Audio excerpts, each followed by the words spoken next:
Oke, bismillahirrahmanirrahim. Assalamualaikum warahmatullahi wabarakatuh. Oke, gimana kabarnya teman-teman? Semoga semuanya dalam keadaan baik ya.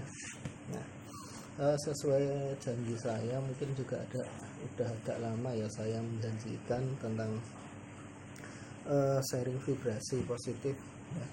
Sharing tentang vibrasi positif mungkin gimana ya, jadi akhir-akhir ini itu juga mungkin sering ngobrol sama teman-teman, juga banyak juga yang mengeluhkan bahwa bisnisnya itu benar-benar kena impact, nah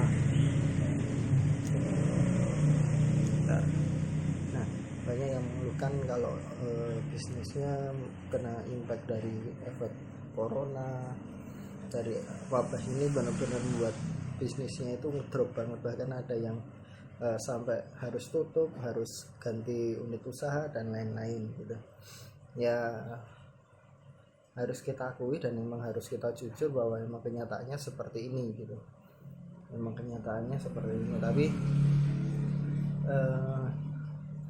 tapi gini teman-teman, yang perlu kita tahu dan kita pahami bahwasanya, oh ya, ini aku share aja apa yang saya lakukan ke unit bisnis saya sendiri, dan mungkin dan beberapa ilmu yang saya dapat juga dari guru-guru saya. Jadi bukan berarti saya kok merasa sok pinter juga enggak, tapi hanya sekedar sharing aja. Semoga nanti bisa menjadi semangat baru untuk kita semua melewati ini semua dan bisa bangkit bareng-bareng gitu.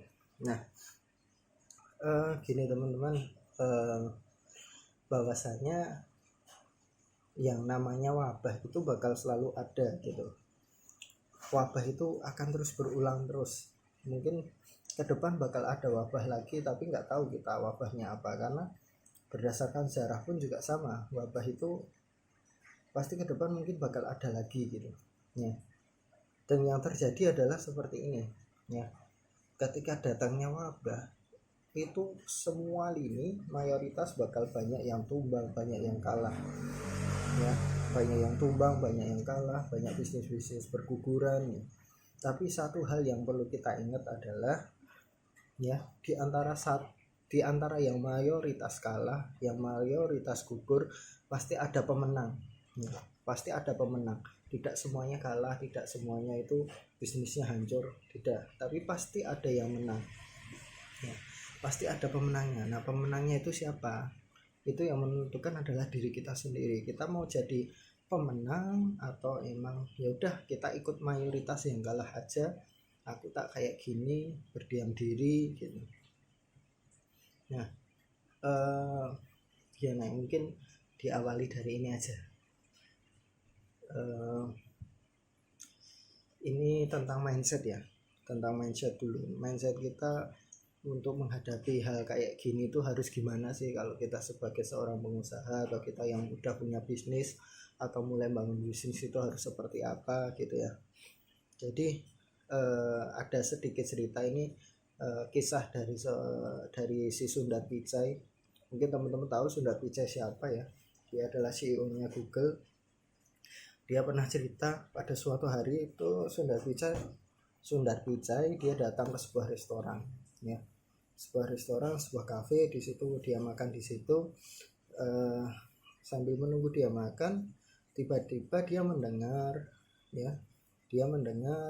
teriakan, dia mendengar ada suara cewek yang histeris di pojokan kafe. Setelah dia lihat dan dia cek, oh ternyata apa yang terjadi, bahwa saya di situ ada cewek yang merasa ketakutan kalau ada kecoa terbang ke dirinya ya. Ada seekor kecoa terbang ke arahnya. Dia teriak-teriak, dia takut, histeris.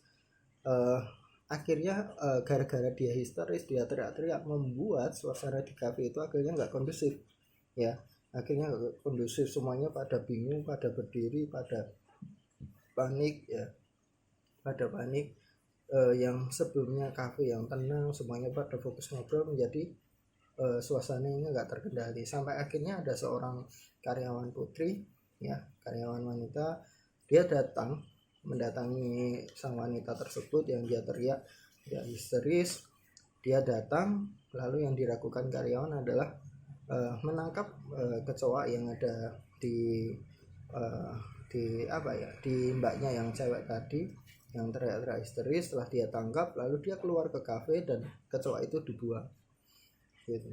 Setelah itu dia masuk lagi, suasana sudah kembali normal, sudah sudah tenang lagi, sudah nggak ada yang panik, sudah nggak ada yang takut harus kayak gimana gitu. Nah dari situ kita dapat ambil pelajarannya teman-teman. Ada 2 poin utama.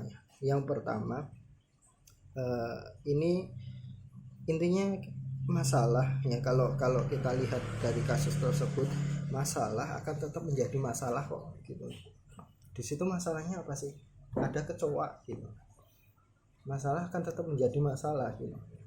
Nah yang membedakan apa sih dari kisah tersebut? Yang membedakan adalah ada 2 tindakan yang berbeda ya. Ada 2 tindakan yang berbeda. Yang pertama adalah si cewek atau si pelanggan tadi yang dia teriak-teriak, ketika dia punya masalah, dia fokusnya adalah ke masalahnya gitu. Dia fokusnya ke masalahnya. Masalahnya apa sih? Kecoa yang terbang.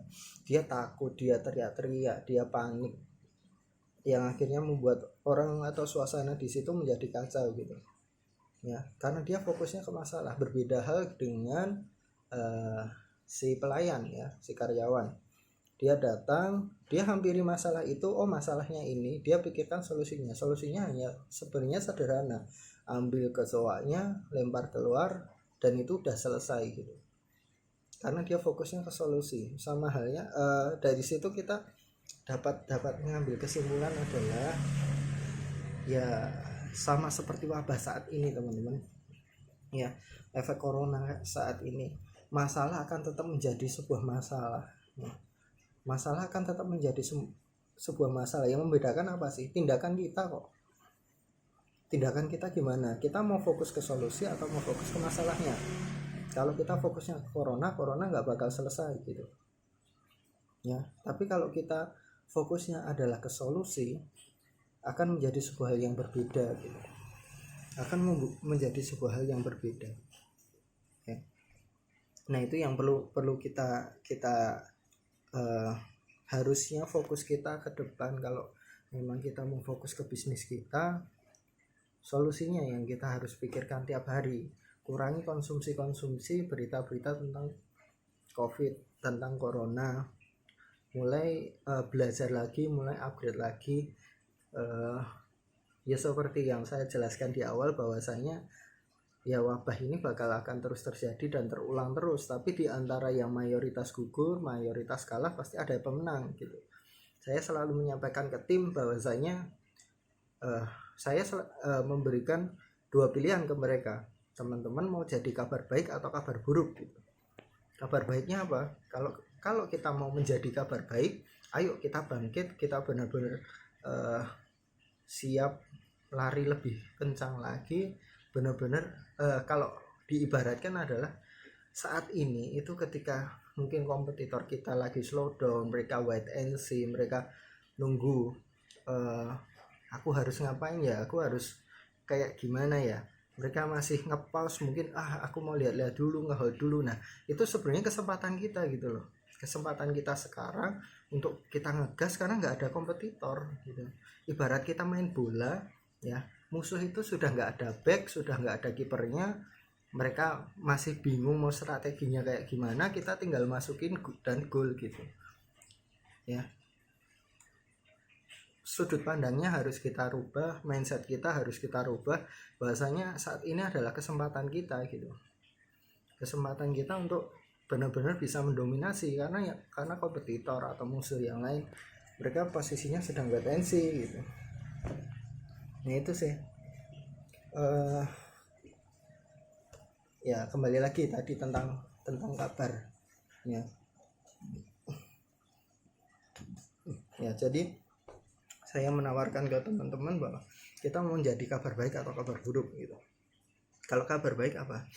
Kalau kita ingin menjadi kabar baik, ya yuk kita bangkit, kita benar-benar selesaikan di sini, kita lari benar-benar rubah strateginya kita perbarui lagi, kita benar-benar gas maksimal sampai akhirnya kita menjadi kabar baik. Kabar baik itu contohnya gimana? Ketika nanti wabah ini selesai, musim ini selesai, yang didengar orang lain adalah ini loh usaha si A itu corona kemarin malah menjadi lebih bagus, menjadi timnya lebih besar, omsetnya makin gila. Nah itu adalah kabar baik. Tapi kalau kita ingin menjadi kabar buruk, ya sudah, ya jalan kita bakal kayak gini terus, nggak ada upgrade, nggak ada evaluasi, nggak ada perkembangan. Yang didengar orang lain adalah ini loh usaha A kemarin udah PHK apa gitu, karyawannya semuanya dikeluarin, atau ya intinya yang didengar orang lain dengan bisnis kita itu kalau kita gagal ibaratnya melewati wabah ini gitu. Nah kita tawarkan itu, dan kami pun coba tawarkan itu ke tim gitu. Biarkan kita semua mikir, jangan sampai ini hanya dihadapi oleh kita sebagai business owner aja. Jadi tim juga harus tahu, karena masa depan usaha ini adalah masa depan tim. Seperti itu. Ya kurang lebih itu sih yang pengen saya bagikan, bahwasanya ayo kita sekarang itu mikirnya lebih ke solusi lagi ya. Berusaha untuk mengganti kata masalah dengan menjadi tantangan. Itu sih yang lebih enak. Jadi benar-benar hindari kalau kita mungkin di usaha kita atau apa, kita ngobrol ke orang lain, tapi kan masalahnya gini ya, seolah-olah akan sangat berbeda. Itu gimana ya, permainan mindset sih. Jadi kita akan berbeda ketika menganggap problem yang ada di usaha kita, masalah dan tantangan itu akan berbeda gitu. Kalau kita menganggap itu hanya adalah masalah, umpamanya kita mau gini tapi kita punya masalah, itu seolah-olah kita ini berpasrah gitu loh.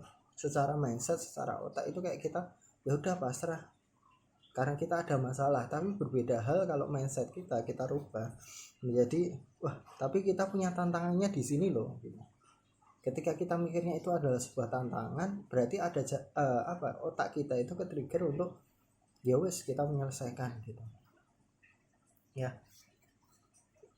Dan itu gimana ya, mungkin ada sedikit informasi bahwasanya itu cara kerja otak manusia secara normal ya, memang seperti itu gitu.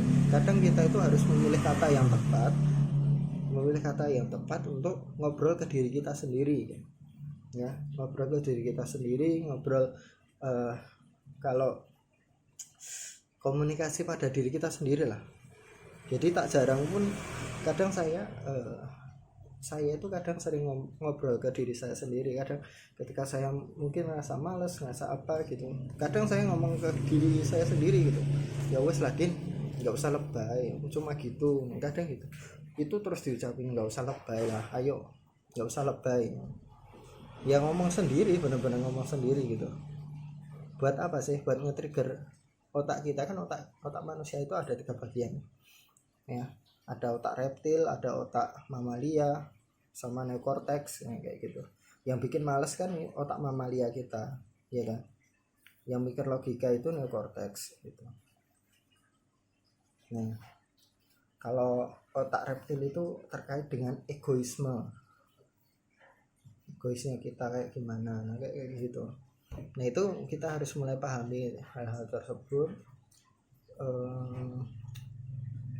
Apalagi ya intinya ayo teman-teman ingat, di antara mayoritas kalah pasti bakal ada pemenang, dan saya yakin kita bisa melewati ini semua.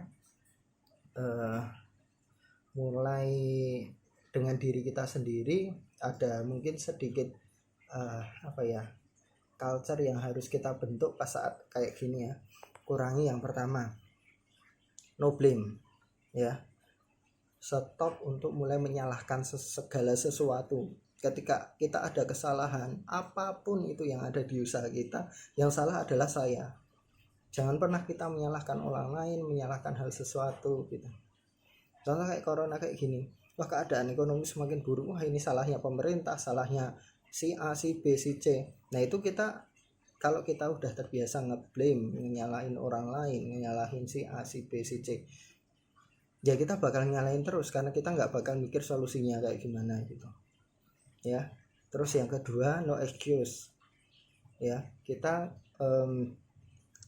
jangan banyak alasan ya, jangan banyak alasan. Ketika kita sudah keadaannya kayak gini, aduh iya ya kita kayak gini, aku bingung, aduh kok saya rapopo, atau kita sering menunda segala sesuatu. Nah itu apa ya, kurangi hal-hal seperti itu. Yang terakhir adalah no justify.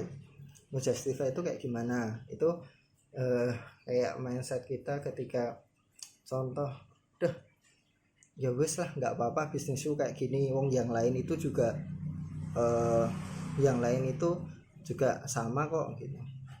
Nggak apa-apa lah aku kayak gini, nggak apa-apa lah bisnisku ini agak down dulu, nggak apa-apa lah ini penjualanku sepi dulu, wong yang lain juga sepi. Nah, kita memaklumkan sebuah kesalahan. Nah itu jangan sampai. Coba kita no blame, kita kurangi untuk menyalahkan segala sesuatu, entah karyawan kita, entah apapun keadaannya. Yang salah itu adalah saya. Karena kenapa? Kendali bisnis itu di saya loh, bukan di orang lain, bukan di mana. Ketika ada bisnis kita itu jalannya nggak baik, ya yang salah saya, karena kendalinya di kita sendiri gitu ya. Kurang lagi untuk kita beralasan ketika kita mau action aja gitu. Saya mungkin ada moto untuk saya dan tim saya adalah, ketika ada segala sesuatu itu, atau kita nyiapin segala sesuatu, nyiapin produk baru, ya wes kita lakuin aja gitu. Do it and fix it as you go. Jadi ya wes kita lakuin aja dulu, perbaiki sambil kita jalan. Karena nggak akan gimana ya, kita nyiapin sebuah produk yang sempurna di awal itu sangat berat gitu.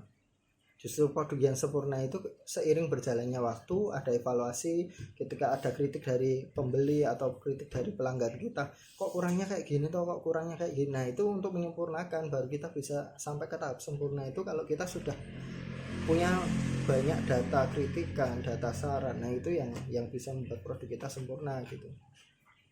Nah, itu sih. Yuk, dan mungkin yang terakhir ya teman-teman, yuk kita naikin standar kita ya, raise our standard. Yang biasanya mungkin kita di waktu normal atau di kemarin sebelum corona kita jarang baca buku tentang bisnis, yuk kita baca buku tentang bisnis banyakin lah gitu. Jujur modalnya kita untuk bisa bangun bisnis yang besar itu belajar, jangan pernah ngerasa puas gitu. Yang biasanya baca buku cuma sehari, mungkin sehari atau mungkin malah sebulan ya, kita kadang sebulan nggak pernah baca buku. Yuk mulai dari sekarang baca buku satu dulu, cari buku, perbanyak baca buku, perbanyak nonton YouTube tentang bisnis gitu. Jangan rasa puas kalau ilmu kita cukup, enggak ya. Itu benar-benar bisnis itu sangat luas. Seiring kita naik level, kita perlu banyak buku, semakin banyak lagi gitu. Yaitu raise our standard lah. Standar kita harus kita naikkan lagi, gitu. Jadi kalau sebuah analogi ibaratnya seorang Pak RT ya. Kalau seorang Pak RT itu kalau melihat pekerjaan seorang bupati itu pasti bakal walah ya, bayangin aja seorang RT melihat pekerjaan seorang bupati, pastinya kan pandangannya si Pak RT pasti akan berat banget, ngurusi banyak orang, ngurusi ini itu, ngurusi walah segala hal tetek bengek gitu. Tapi ketika kita posisinya mungkin sebagai seorang bupati ya, kita melihat pekerjaan Pak RT itu sebenarnya kecil banget, nggak ngapa-ngapain ibaratnya kalau dibanding bupati ya, gitu. Nah sekarang yang perlu kita lakukan, bagaimana kita naikkan standar diri kita, lebih fokus kepada yaitu hal-hal besar. Kita stop mengeluh kalau waduh aku keadaanku nggak mampu, keadaanku kayak gini. Ya udah, standar kita yang harus naikkan ya, kita harus naikin standar kita adalah seorang Pak Bupati ibaratnya, biar kita menganggap hal-hal yang kecil bisa untuk menghindari mengeluh tadi loh. ya. Wah ini berarti ini aduh enggak, kalau jawab aja ke diri sendiri, enggak, saya mau naikin level diri saya gitu, saya mau naikin level diri saya menjadi lebih tinggi. Ya itu sih ya, yuk kita naikin level lagi. Dan teman-teman solusi oriented ya, solusi oriented ya, kami tunggulah nanti setelah corona ini selesai, kita menjadi kabar baik ya, bisnis kita menjadi semakin berkembang. Dan buat teman-teman yang pengen sharing juga, ayo kita saling sharing. Di sini bukan berarti kok saya merasa paling jago atau merasa paling pintar, cuma ya sedikit sharing aja, karena akhir-akhir ini mungkin mendengar dan melihat banyak teman-teman atau ya teman-teman ngobrol juga, teman-teman chat yang rasa semakin tertekan dengan keadaan seperti ini. Ya aku cuma mau pengen menyampaikan bahwasannya masih ada kesempatan, dan justru ini adalah kesempatan emas, kesempatan yang sangat jarang banget terjadi gitu, ketika kita harus berjuang di saat kompetitor itu cuma wait and see ya, ibaratnya ya itu tadi kayak main bola itu, musuhnya itu mereka lagi santai bingung, kipernya nggak ada, kita tinggal ngegolin aja gitu ya. Dan alhamdulillah ketika kayak gini malah justru ya saya punya dua unit usaha yang satu kita malah berhasil nge-create dua unit usaha baru ya pas saat kayak gini.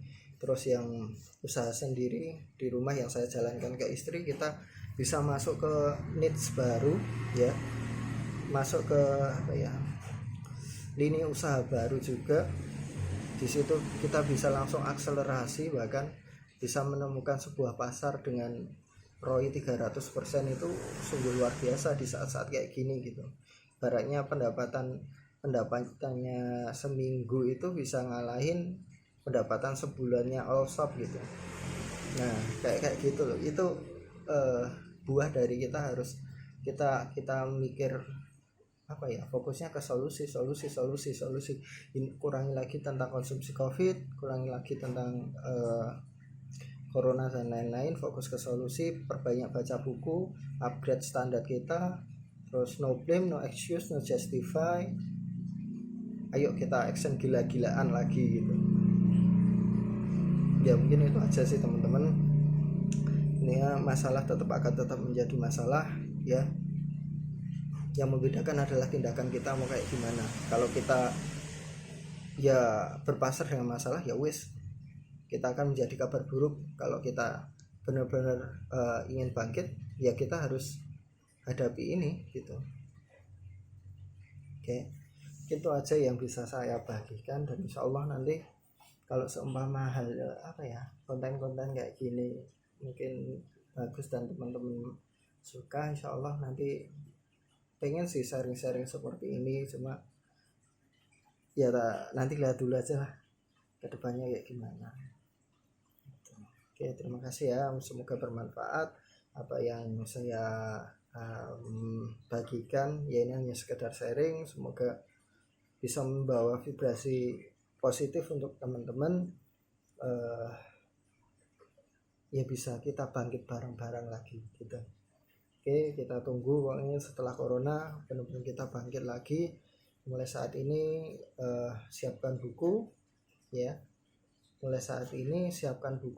tulis semua solusi yang bisa kita lakukan selama saat ini, lakukan satu persatu, nggak usah mengeluh, nggak usah nyalahin siapa yang salah, langsung kita eksekusi. Kalau ada yang kurang tepat ketika eksekusi, perbaiki pas saat itu juga gitu ya.